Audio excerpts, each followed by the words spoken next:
Welcome to Evolving Ideas. I'm Elaine Smitha. This alternative television show offers enrichment through information not ordinarily available. And as we search for answers to how the universe works, we learn more about who we are. My guest on this segment is Alfred Bielek, who is both a participant and a survivor from the Philadelphia experiment. And many of you may be familiar with that movie, and if so, why you will understand more fully what this is going to be discussing. I'm welcoming Al Bielek here. You came a long way across the country. Yes, from Atlanta, Georgia. From Atlanta, Georgia. So, Al, for many of our viewers who are not familiar with the Philadelphia experiment, could you give a little brief overview about that so they'll understand where we're going? Yes, I can. The Philadelphia experiment acquired that name in the last days, you might say, or the last weeks of the tests. The purpose of the Philadelphia experiment was to make a Navy ship, or a merchant ship for that matter, invisible to radar, and in the early experiments also invisible to sight. The idea was that they wanted this invisibility because during the war periods of 1942-43, the German U-boat fleets were having a field day sinking shipping coming across the Atlantic to England. About 1 out of 2 ships was sank. 50% was going down. And they hoped by making the ships invisible to German radar, because they had good radar also, they would be able to greatly reduce the loss. That was the basic idea. The work which preceded the tests was back many years to 1931, and the University of Chicago, to the Institute of Advanced Study at Princeton, New Jersey in 1934, under the directorship at that time of not Albert Einstein, but of Nikola Tesla. Albert Einstein was the overseer of the institute. He was in on all the projects. And after a lot of theoretical work and early tests, the first successful one being September 1940 at the Brooklyn Navy Yard, they finally came to the ship which became well known, DE-173, or the Eldridge. A lot of equipment had to be installed on that ship, especially built for the tests, and it operated out of the Philadelphia Navy Yard. And that was its home berth, and that was why it was called the Philadelphia experiment, because that was the principal initial test, and there were other ships involved and other tests involving the same basic principles. Actually, there were 4 total. So what was the body of water there that... Actually, they were out in the harbor of Philadelphia. Just right off. Downstream about 6 miles. 6 miles, mm-hmm. And a wider section, and where they were somewhat shielded from the view of the city. Mm-hmm. The purpose of the test was, of course, to make the ship invisible to radar, because we had very good radar in 1943, so did the British, so did the Germans. And they hoped to defeat the German radar system. Now, the first test was very successful in terms of the fact that the ship was not only optically but radar invisible, and that was on July 22nd, 1943, with the DE-173, the Eldridge, in the Philadelphia harbor. The other ships did not take part in any tests in the Philadelphia area. They were elsewhere. One was in Norfolk, Virginia. The third was in the Azores. And the fourth was out in the Pacific, someplace operating out of the Long Beach Naval Shipyard. In California. In California. I have yet to acquire more information on that one, but I do know now that it did occur. Mm-hmm. The test seemed technically very successful. But the problem was they had a personnel problem because they required very high power electromagnetic systems. They were running in the megawatts of power for both the magnetic field and generating the rotating magnetic field and for generating the rotating electric field. I call it electric field because actually it was a series 4 radio transmitters having more or less common variety at that time, except they operated at higher than normal radio frequencies, actually around 160 megahertz. For the carrier, and they produced rotating fields, an electric field and a magnetic field, one inside the other. The ship was surrounded by these fields, and the object was to make the ship invisible.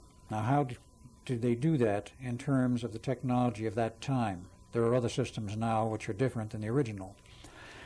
What they were doing was tampering with the time field. As the unified field theory of Einstein shows, you have a complete interlocking network, if you will, of electric fields. The electric field, as you call it, as goes throughout space according to the original Maxwell equations. You have a magnetic field around the Earth, and you can generate a much stronger than the normal field. You have a gravity field. Gravity is a field. It is not a mutual attraction of matter for matter. Okay, that's good for our audience. The to know. three elements working together will interact with the time field. And time is not an illusion. It is a reality. It is a reality which can be measured, which can be manipulated. The Russians have since done this. It's been done in the lab since. And, of course, many years of work have gone in since this period of World War II and the disaster that occurred.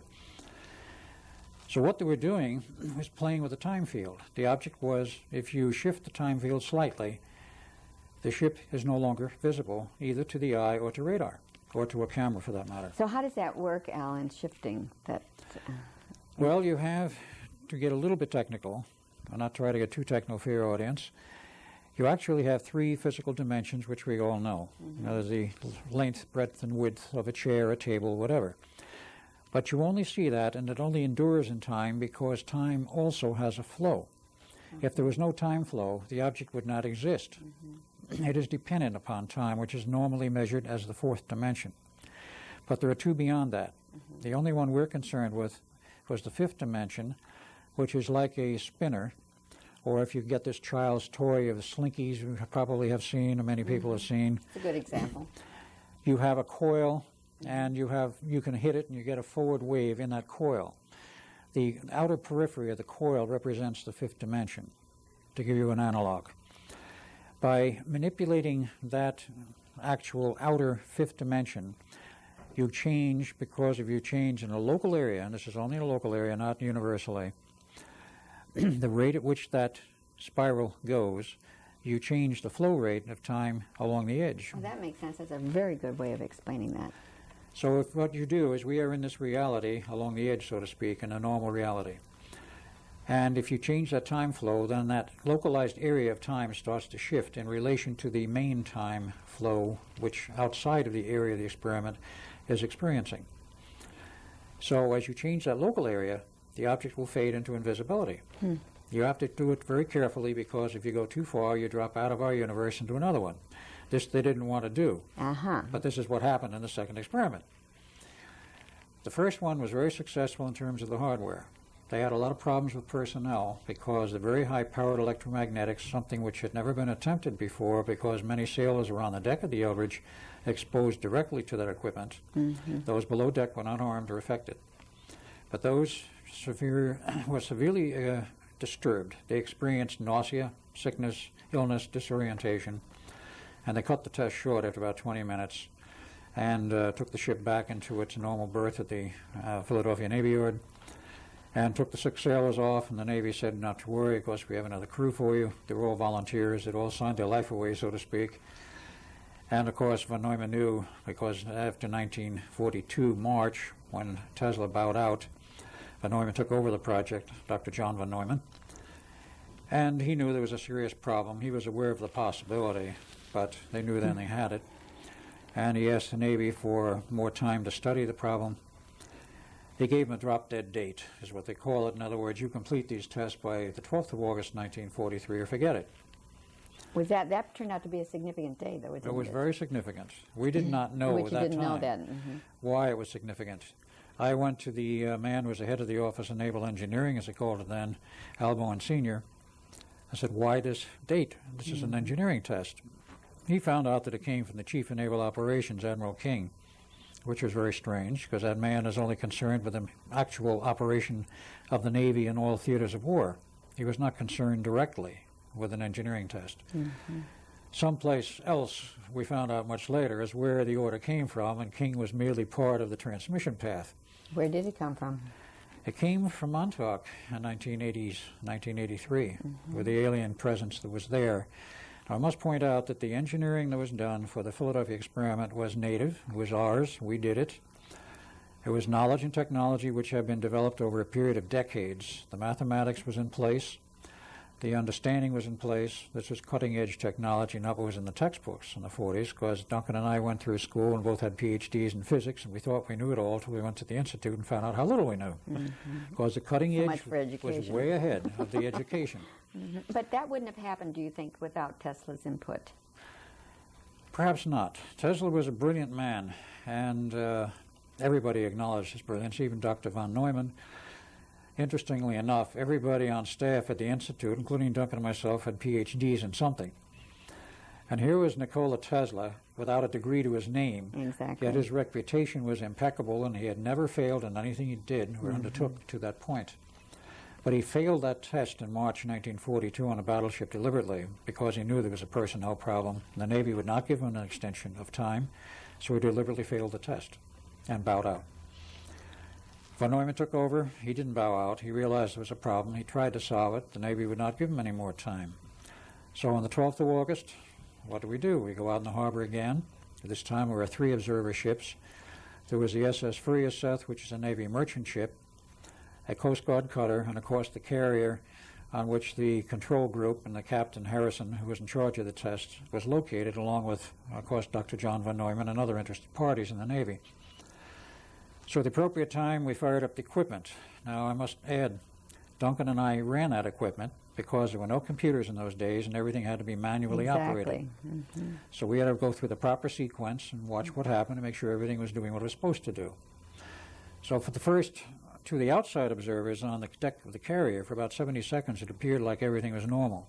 They had radar on visibility. You could still see the ship through a greenish fog, and you could see this huge line of water beyond where the hull of the ship should be, where there was no water visible. Then after about 70 seconds, the ship vanished. There was a flash of blue light. The ship was gone, the water line was gone, and they knew the ship was gone. And it was gone for about 4 hours until it returned. I bet they were pretty scared at that point. They were very upset, to put it mildly. They were panicked because this was not supposed to happen. Exactly. And it did not happen in the first test. Now on the inside, we were Duncan and I. We were running the equipment. So what happened to us? We observed after about 30 seconds that something was going wrong. The equipment wasn't functioning normally. The banks of electron tubes, some 3,000 of them, that ran the field coils and the big generators down in the hold, which generated the power for the magnetic fields, which were 4 coils on deck, they were acting very strangely. And then we started to get electric arc overs in the cabin with indicating very high voltage, and there was no high voltage in that control cabin. So we went to shut the power off, and of course the main control handles for the AC power we found frozen. We couldn't budge them. So we got the idea, something's wrong, we can't control it, let's get out of here. So we both opened the bulkhead door and ran out. Quite logical to that point. Yes. Then we got the idea, logical or not, looking around the deck and seeing sailors milling all over in this fog, and you couldn't see a thing beyond the railing of the ship. I have to make that very evident, because beyond the railing of the ship you could see nothing. We had the bright idea, we thought, let's jump overboard and swim ashore. Right. We were both good swimmers. Well, we jumped overboard, but we never hit the water. We started to fall and fall and fall. And we fell, and it was like going down an elevator shaft without ever hitting the bottom. Well, subjectively, maybe 2 minutes. We wound up standing on our feet at night inside of a military base where there's a chain link fence, obviously military design, to our back, and suddenly appears overhead a helicopter with a bright searchlight that picked us out. MPs come out of somewheres and grab us and take us to a building, and we go in the building and on an elevator and go down several levels, I don't know how many now. So to that point, the movie seems to be fairly accurate. To that point, the movie is quite accurate except for the date. They showed it October. The second test was August. The third test was in October. I see. And here, this elevator door opens. We look in, we see this room and a hallway with a lot of military personnel and one elderly civilian walking towards us. White hair with what was left of it. And he walks towards us and says, "Gentlemen, I've been expecting you. I'm Dr. John von Neumann." So it happened that quickly, or was there really a time dropout for you? There was sort of a time dropout for us, but that's the way it felt at that time, and what we remembered at that point. It seemed very continuous and fluent, except we were very, very distraught, to put it mildly. So going through the hyperspatial tunnel, do you have any recollection of what that felt like? As I say, like falling down an elevator shaft without ever hitting bottom, Well, and we're a looking feeling at a of 40-year terror. drop, right? Well, in a sense, it was a 40-year drop. But we didn't age more than a minute or so. There was no apparent change in our appearance or our uniforms or anything. So we argued with this man, and he insisted he was Dr. von Neumann, the same one we had known. He says, "You're not in 1943 anymore. You're in 1983 at Montauk, Long Island, part of the Phoenix Project," or as we've called it later, the Montauk Project. We didn't believe him at first, but he gave us a Cook's tour of the underground. And when you see, in style of 1983, modern computers, graphic displays, tape recorders, none of which existed in 43. You must have felt like you were in another world. Just about. Color television, large screen display. Well, after we had the Cook's tour over with, we sat down and started to watch TV. Well, you see things like Man on the Moon, discussions about the Cold War, this is circa 1983, of course, and freeway tie-ups in the big cities and the new skylines, and then the advertising says, why don't you take your next vacation to Hawaii with us, fly on our 747 jumbo jet? Huh? What's that? Well, this is what we were confronted with. And we finally got the idea that maybe von Neumann was right. We were in 83. Then he told us, well, we got a problem, gentlemen. That ship is generating a field which we cannot control from here. It's in hyperspace. The bubble is growing. It will continue to grow until something shuts that equipment off. There's enough fuel there to keep it running for 3 days if something doesn't break down first. We can't control it.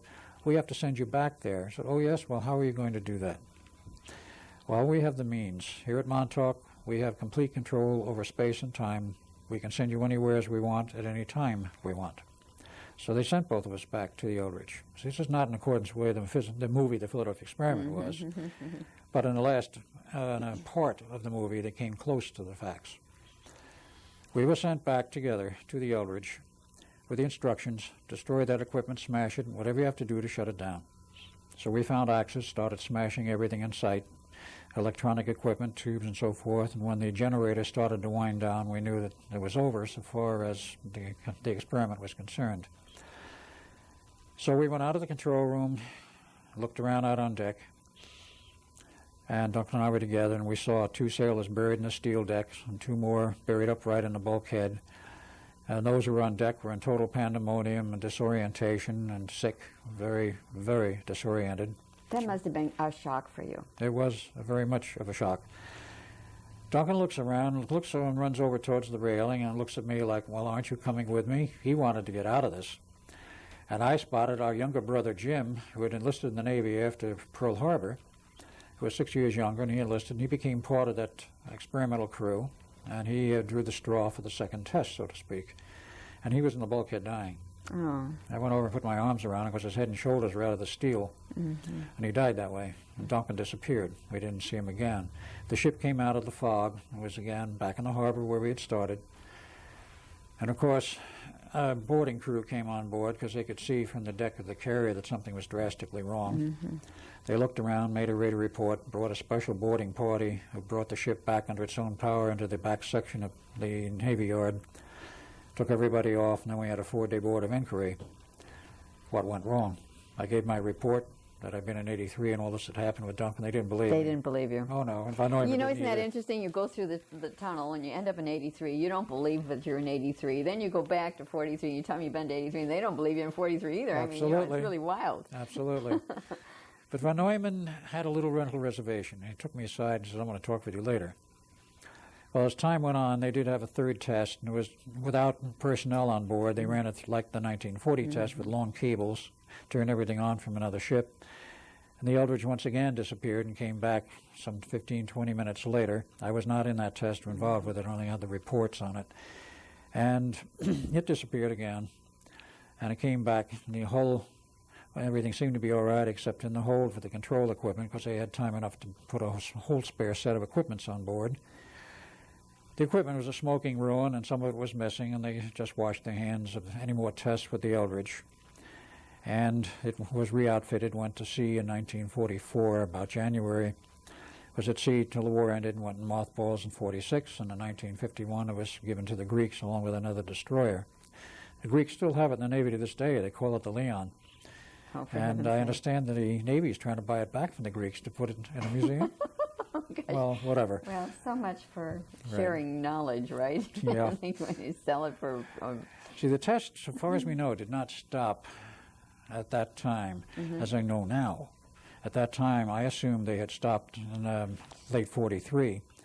But von Neumann did resume the operation and examining the problems of what went wrong in 1947.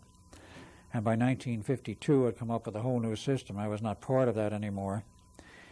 And I'll tell you briefly in a minute what happened to me. But in any case, he found a way to solve the personnel problem. I don't know how he did it. It involved the use of a computer, a new system. It delivered to the Navy in 1953. They tested it on another ship in 1954 as a complete success. No side effects on the personnel, and of course, for many generations, that equipment is now used today, or some variation of it. Well, you can see a parallel between the large and the small, because when we first had computers, they took up a whole building, and now they're very minuscule. So they found ways to make it much smaller. Some years ago, as an aside, in about 1960, when I was in Phoenix, I was given a tour of the radar warning system for aircraft that was built by Federal Electric and delivered to the Air Force Base in Phoenix in 1960. It was all tubes, 50,000 vacuum tubes, and it generated a lot of heat. They kept it still running as late as 1970, 75 was still going. That's interesting. And they said, we have a good control on a good handle. It generates a lot of heat, but it's very reliable. And this is where it was. A monster. It filled up an entire room. Yes.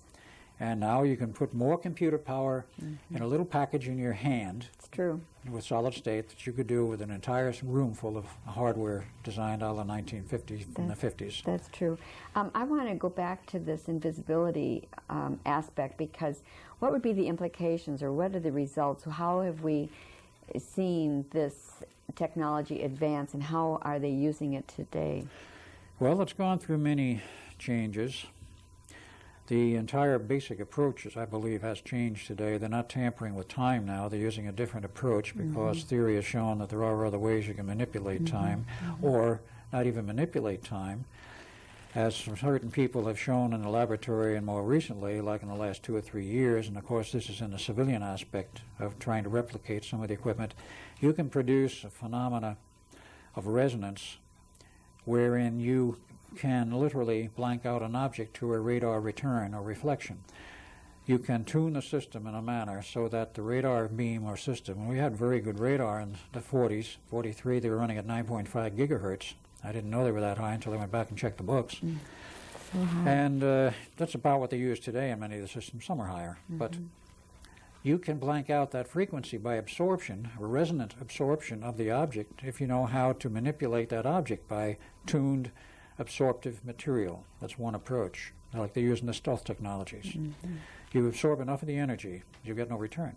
So they're building the stealth bomber, say, out of material that... Special materials. Special material. Is that on planet or off planet? On planet. On planet. And they also have the complete invisibility system in addition to that absorptive material, wherein they produce a true cloaking. That's the third level of the stealth technology. It's used today in all of the Navy fighter aircraft. They've used it in the B-1 or stealth bomber, the stealth fighter, the B-2 bomber, which is a little older, and of course the SR-71, and of course all the Navy fighters, and probably all of the Israeli fighters, and who knows where else. It's even down, I'm told now, to a little package size you can put on your belt for personal invisibility. Well, you know, there was an article in one of the scandal sheets, I think, that had a picture of Bush a few years ago with his bodyguards, and then there was this one invisible entity that they could only see with the infrared. You could only see because of the water lapping at his feet at the seashore fishing. Yes, that was and pretty... the fishing pole in the middle was standing there ostensibly on its own. Just amazing. Well, I have an original of that photo in color, and that was not a fake. That's pretty interesting. I'm not going to say how I got it either. Well, you don't have to. That's all right. That's all right. So these sailors had a lot of medical problems then as a result of this, and you mentioned something about going into a lot of psychiatric study. Psychiatric studies, psychiatric care. They were in Bethesda and elsewhere being examined. Some went to the funny farms for the rest of their life. Those who were not that bad were given treatment and survived, and eventually were given a discharge from the Navy and went on a civilian life without any pensions and without any compensation. Those who survived knew largely what happened, but their families were told that, it was an accident. Those who died were told they died at sea in the war. They covered up the entire experiment. They did not want to know anyone to know outside of the Navy, in fact even in the Navy, what had happened, because it involved several things. Not merely the technology of what happened then, and also the biological effects. which of course became very interesting because it set a precedent of learning how much energy the human neurological system can withstand, or the brain can withstand, before it breaks down, actually physically breaks down. That's pretty interesting. That was one of the things, but they didn't want the public to know they had done this. But the third and most important was the fact that the ship went into hyperspace. They penetrated other universes by the locking up with the Montauk Project on 12 August 1983, which was operational for years, but they stayed on 24 hours a day from August 1 approximately on. And that was engineered. It was engineered that the lockup would occur on the 12th of August for one reason. Well, several perhaps, but one reason for that date, the 12th of August. And that is the point at which the Earth's biorhythms peak out. There's four of them. The human body has three. Earth, like a body, has four. Yes, that's and true. It's a living body in many senses. Yes, it is. They all peak out on the 12th of August, 1943, 63, 83, every 20 years. And that was the synchronization, you might say, for the lockup of the two experiments. That was the critical point. A very critical time. Because the first test of the Eldridge, there was no lockup. The system was operational during that period. It was operational for years at Montauk. That was one of the critical points. The other critical point was that it caused a rift in space-time, 40 years wide, which allowed large ships to come through from other dimensions and other domains with aliens. I heard quite a few came through. Quite a few. And this began the whole problem of the mass invasion of aliens. They started showing up in large numbers from 47 on. You've heard of the Roswell crashes in 47, 48, 49, the overflights of the White House, the overflights in New Mexico, on and on.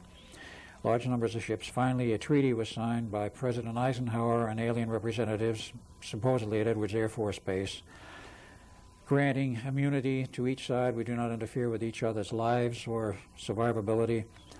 The technical cooperation, we will supply them with bases on the ground to do work. We will help them with various things, biological and otherwise. And a general treaty and agreement to work together. Out of that has come some very advanced technology for us. And also some horror stories of horror camps, if you will, for biological experimentation. Yes, That is what they wanted to cover and still want to cover.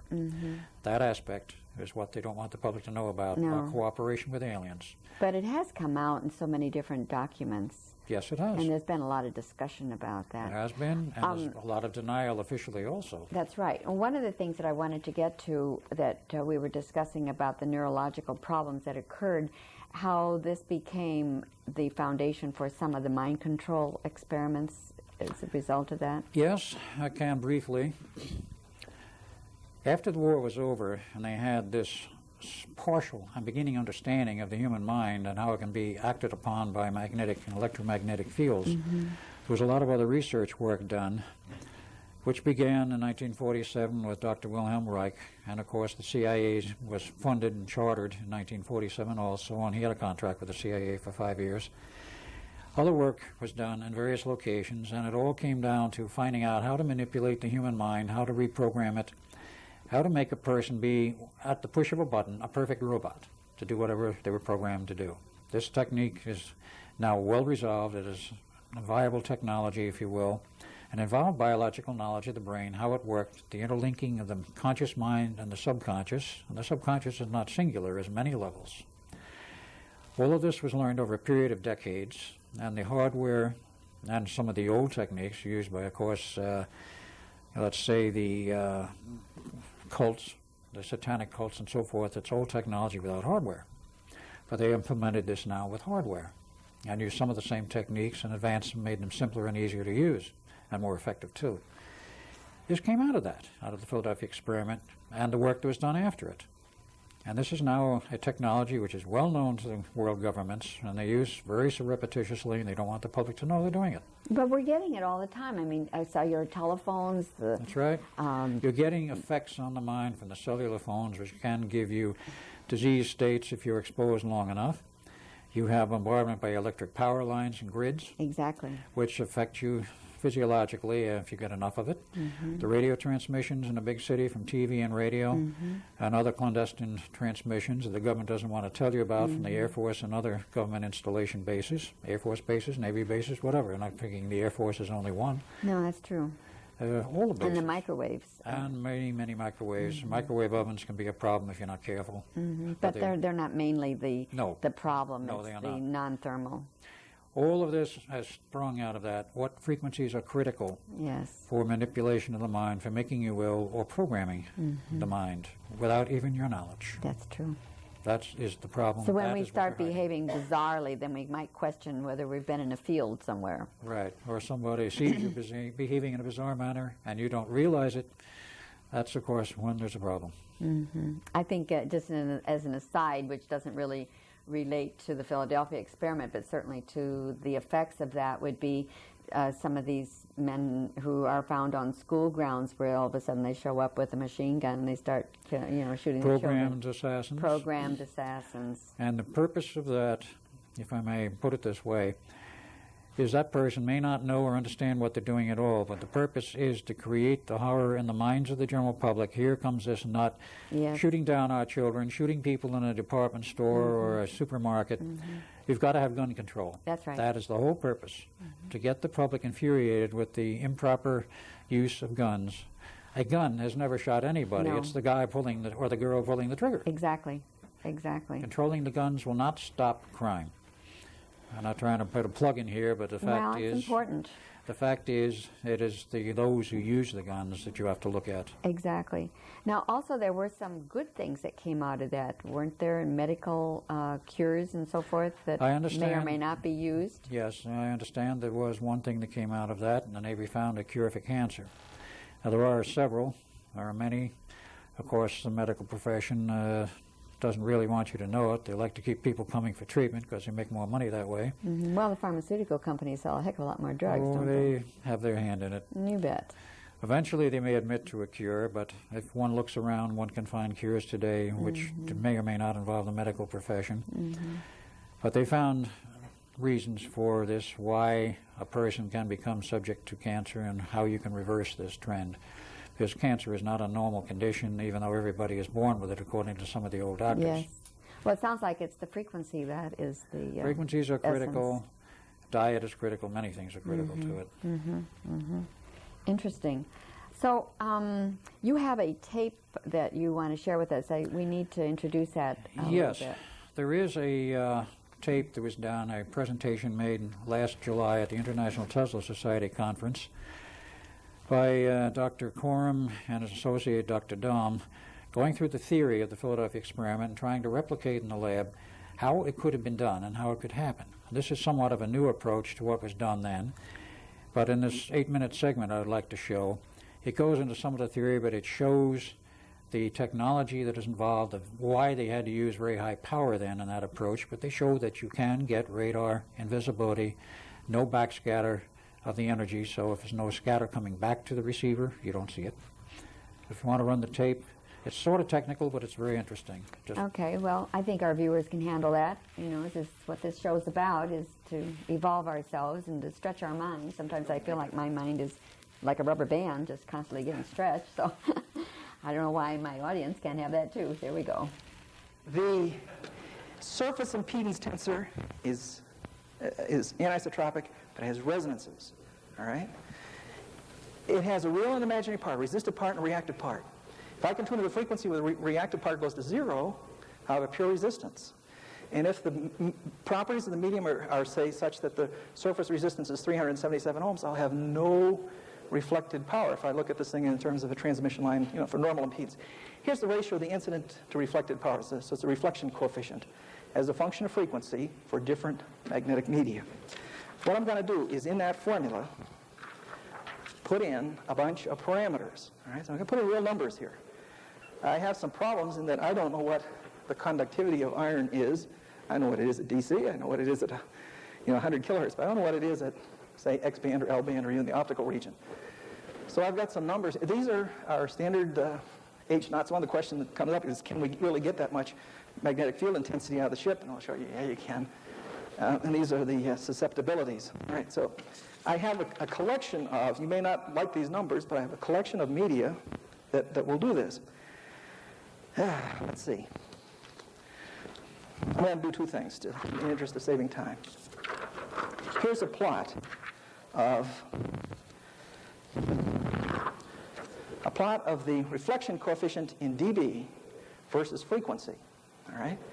And these are resonances that are going on there. And so I can get, now realize this is minus 40 dB. In this case, we're down here at minus 60 dB. Don't build one and expect to get that. But if you can expect to get 10, 20 dB or so. I mean, 20 dB is a factor of 100 on the power. So the reflected power comes back is 100 times down. I mean, we're talking about operating at this region, not down in here, see? But nonetheless, that's there. Those resonances are there. You can calculate them. You can measure them. And you can tune them. And the exciting thing about tuning them is that as you change the DC magnetic bias on the ferrite, you can pull that notch back and forth, all right, to wherever you'd like. Well, sort of. This seems to match the quote that a man went to the Navy and said, and this is out of the book, a man went to the Navy and said, "You want camouflage, gentlemen? Give me a ship and I'll give you camouflage." I don't know if we have any admirals here, but I say, "You want camouflage, gentlemen? Give me a ship, and it's got to be electric drive, and we'll show you camouflage." There's more. After we did the slide, I found another quote in the Moore and Berlitz book where a guy who's in the book that just, I don't know how to, I mean, what can you say? The guy, he's simple, all right? He says the following: "It's also a very commonly observed reaction of certain metals to certain fields surrounding a current," that's what we've got here. "The result was the complete invisibility of a ship," all right? Well, I think we can make at least a target's radar cross-section drop a few dB. Just give me a few dB, all right? And I think we've got explanations for that. And one of the things my wife, being a skeptic, says, "All right, so you got it in the microwave region. So what? The ship's still not invisible optically." I thought, yeah, that's a good question. What happens when I take the same model that I just used, which is a fairly simple model, and I route to optical frequencies and run the same reflection coefficient? What happens? Well, one of the things that happened was, you know, son of a gun, we got a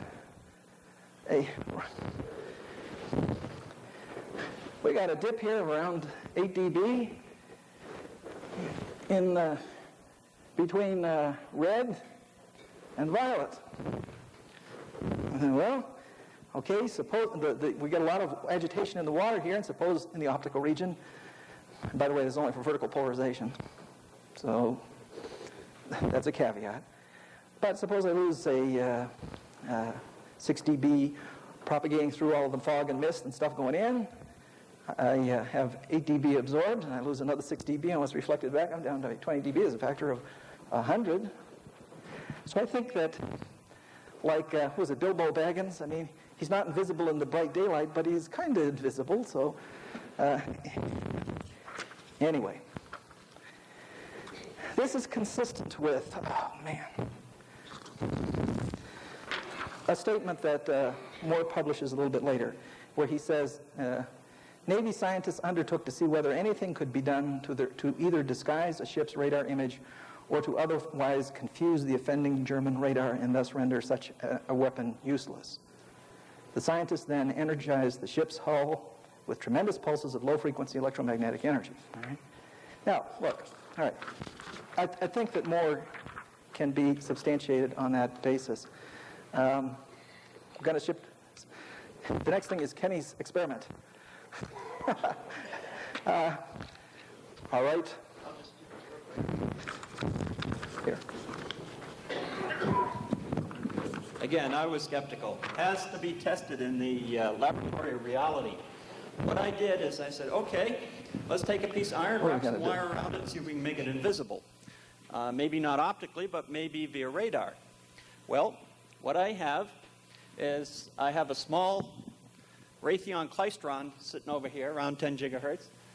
I have a magnetic ring, loop of wire around it, and over here I have a capacitor and a DC source to charge a capacitor. I need a huge peak current to show this thing. The power company where I live would only give me 20 kilowatts. I need megawatts. And this ring here is only about 18 inches in diameter. So to get my peak power up there, I thanks to Jim Hardesty for supplying some capacitors, I charged up some capacitors and let them all go in one fell swoop, one kabam. I mean, it sounded like the house fell down when it let go. But basically what I saw is the radar backscatter had a dip. And if you look at the top, you will see the output of the reflection off of this piece of iron. Notice up there at the number 10, everything's going along fine. I see a reflection. Then all of a sudden I hit the switch, the capacitor discharges, and the reflection drops considerably. So the radar backscatter went away. It became radar invisible at this point. And notice there's a little bit of ringing as the thing went back to normal. Now, one more quick experiment that we tried, we said, well, what about the water in the steam? We took that bucket, or we took that coil, put it in a bucket of salt water, let the capacitor go, kabam! And what happened was all the water blew out of the bucket, okay? The salt water around it acted like Tesla's magnetic egg, or iron egg, and it wanted to spin. Well, there was such a force of current in there that the water just spun right out of the bucket. And it created this big green burst of water that went up in the air. That might explain some of the green mist. So yes, we do have radar invisibility. And as Jim said, quoted this unknown person, you want invisibility? Give me a ship. I'll give you invisibility. And I'll turn it back over to Jim. You give me back the microphone? Yes, thank you.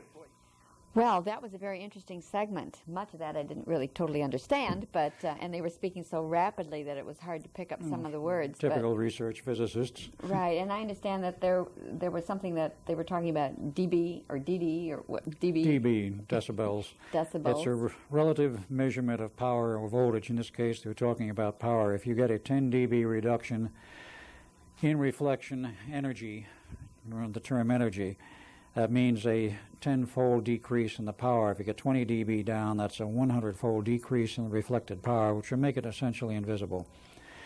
So if you get enough reduction in the reflected power, the object will no longer give you a return. Therefore, you have radar invisibility, and that's all they were trying to do. So we proved in the lab you could do this, which is most interesting. So I think it is because I know I was speaking with someone last week, and they said, I thought that was just a science fiction story. I never dreamed that it was real. And I think a lot of our viewers might feel that. So to have you discuss that and then to see these people working at the Tesla Society in research about this gives it a lot more credence and validity. yes, there is a lot more yet that can be learned. And they surfaced with some very interesting research and tests, and these are very reputable men. They have very good positions. Well, thank you for bringing that to share with us. Oh, I'm glad I could. So you wanted to talk about what happened to you in this experiment. Yes. After it was over, I remained in the Navy, and I was reassigned along with my family because I married in late 43 and had a son born in February 1944. They moved me up to Los Alamos, New Mexico, with a bomb project in July of 44. Von Neumann was there and in and out, and he got me transferred. The Navy was happy. It buried me in a place where nobody would ever see me, and I wouldn't be concerned if I talked a little about what happened. Exactly. But something went wrong in June of 47, and July 4th, 47, I was removed. I was charged with espionage, arrested, handcuffed, taken to Washington, D.C. on a train. And I never saw my family again. The wife I never saw, and the son I never saw. I know the son's still alive. He made several attempts to meet, but the government will not allow him to meet me. They abduct him. They do anything they can. Is that right? Yes, it's happened. Even today? Even today. Most recently, this last October, it happened again. Only I wasn't there this time. He managed to get through with a group of bodyguards, if you will, to Rochester, New Hampshire. Why do you think they're doing that? Because he is living proof for the fact that he did have a past as Edward Cameron, because his name is Jeff Cameron. And he could prove it. Perhaps he has other proofs, materials which have survived, photos, whatever. But they won't want me to see him because he is proof of my past, my real past.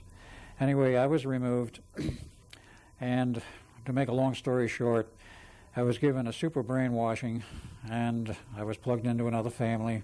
Essentially, I started life over, and I grew up as Al Bielek all over again. And there's some pieces I'm leaving out here because we're short on time. But I didn't know anything about my real past. until in 1986. After visiting twice the Montauk site, I started to have memories of my being involved with that. And That really triggered it. that triggered the Montauk, not the Philadelphia experiment. Yes. The later one came first in memory recall. Then in January 1988, for the first time, I saw the movie, The Philadelphia Experiment, one Saturday night, very late, like 4 a.m. on HBO. And that hit me like a bomb that night and started the memories coming back. I had already done a lot of research on the Philadelphia Experiment, had a voracious appetite for any information, whatever, not knowing why. After that, I knew why. I had been involved. So more memory came back after that, and of course I've been on the road of research ever since, plus trying to bring the word to the public of how this has been suppressed and why it had been suppressed. And I felt the survivors and the families deserved something better than having the Navy deny that this experiment ever happened. So were you one of these that didn't have any record so that you don't get any pay from the government? True. I know Duncan I had said disappeared. the same thing. So far as the Navy is concerned, the records were buried. You can't find them today. It's like you don't exist. And like I don't exist as Edward Cameron, because you can't find school records, you can't find any kind of records or anything to prove that I ever lived as Edward Cameron. Bielek, sure, I can pull up all kinds of records. That's fine. That fits what they want, if you will. But I have several perhaps proofs. One ultimate proof. My birth certificate says I was born 31 March 1927, and to Mrs. Albertina Bielek and so forth. Well, in 1985, she broke her leg, went to the hospital, and I went there to visit her, and I look at the stand, and she's in the bed, she's being fed with continuous blood. I look on the bag, it says Mrs. Albertina Bielek, blood type A, and I jolted. I says, blood type A, what's going on here? I'm blood type O. There's no way I could have been her son, and I was the only one. Amazing. You don't change blood types as it flows through the embryo. No, you don't do that. Right. So Well, the I had mystery my proof deepens right a little there bit there. that something was wrong. And this was just before the memories started to come back. And then later on, when she was in nursing home, she had a few flash memories which corroborated to a great extent the story. Like one day she looked at me blankly, 4 months roughly before she died. Like she didn't know me or recognize me. She says, quote, "The baby's dead, isn't it?" Unquote. Oh, my goodness. Since I was the only child of record, interesting. that proved right there that something had happened. So they replaced the dead child with you, If the other one was really dead. if it was. Right. Oh, my. I was the replacement. Oh, my. Oh, my. Well, it does happen. Yes. It does happen. And I was replaced as a child. I was 1 year old in appearance at that time and body size. And that's a long story to explain how they did the age regression. They can do physical age regression. It involves ancient technology as well as some current technology. But they do you know? do it. Do you They have know the how? capability. Do you know how they do that? It's electronic and chemical, but what it does physically in terms of the body and how long it takes, I don't know. Even though I went through it, I don't remember all of it. Only the beginning phase, where I was still Ed Cameron, and then blank. And I was a 1 year old baby sitting at Mother's grand piano, Christmas 1927, watching the family exchange presents and listening to the conversation and understanding most of it. A 1 year child doesn't normally understand the conversation. That's true. Now, a lot of our viewers are going to ask this question. If they were here in this audience, they would ask, is this the body that you had when you went through this Philadelphia experiment? Yes, as far as I know, it's the same body. Okay, because when Duncan Cameron was here and was on, he's not in his same body. That's correct. He is not. So you're having the advantage, so to speak, of being able to retrace steps in your own life where the memory of who you were earlier before this experiment happened and Yes. before your mind was washed, Dry cleaned. dry cleaned, that you can recall. Can you do that? Can you recall your childhood fairly well at this point? I can recall major segments of it, not every detail. Even in my life as Al Bielek, I don't recall every detail. But as Edward Cameron, I do recall quite a bit. Duncan recalls none except under hypnosis. Under hypnosis, he can bring it all back, Interesting. but not in his normal waking mind. So, Al, I think that a lot of our viewers would be interested in knowing, how do they brainwash you? What's the process? The process can be chemical, it can be electronic. In my case, it was a combination of chemical and electronic involving some very massive equipment. A large cylinder, double-walled cylinder of what appeared to be clear glass, or might have been plastic, I don't know. I was on a hospital gurney-type bed, just a little bit larger than I was. It was shoved in this tube. The end was closed. There were 4 spiral coils connected to electronic equipment lining 2 walls. And John Von Neumann was there at the time and told me what they were going to do to me. He says, I can't stop this or control it. I'm only a consultant here now. And I blanked out. All I had is that funny feeling like when you wake up in the morning, you don't know who you are or where you are, but you know you're awake and alive. And then the rest of it comes back in another few seconds. I was at that point in reverse. And then everything blanked out. And the next thing I could trace in the way of a memory was the one I mentioned, sitting on Mother's grand piano at a Christmas party for the family. It's strange because in 1927, I also can now recall a Christmas party with the family of Edward Cameron in the big house in Long Island, with father and mother and the family there, because I wasn't 1 year old then. I was about 11. I was born in 1916 as Edward Cameron. And I have that overlapping memory of a number of occasions. My father announced in December of 1929 that he was leaving the Navy and getting a retirement. And he had a heart problem, so that was why he was leaving. And there were gaps in between, but there are sections I remember. So did they give you injections of chemicals? Yes, they did give me some kind of an injection of chemical. What it was, I have no idea. It's pretty interesting that they can fine-tune that, isn't it, to obliterate certain parts of your memory. My case of Edward Cameron, they obliterated all the memory because they wanted nothing to remain of my original personality, hopefully for the rest of my life as Al Bielek. But it didn't quite work that way because I became involved in various metaphysical schools and interests, which helped to bring back the memories, sort of fine-tune my memory, which was good anyway. One of the things that Duncan said when he was here was that they compartmentalized his brain. In his case, they did, because he was involved with Montauk. They wanted certain abilities to be paramount and other aspects of his personality to be suppressed. And he went through a very heavy brainwashing just to become a person used at Montauk as the current Duncan. And then when it was over and he left and they mustered us out, of course they gave him a very complete reconstitution of his personality because some damage was done during the process of being used.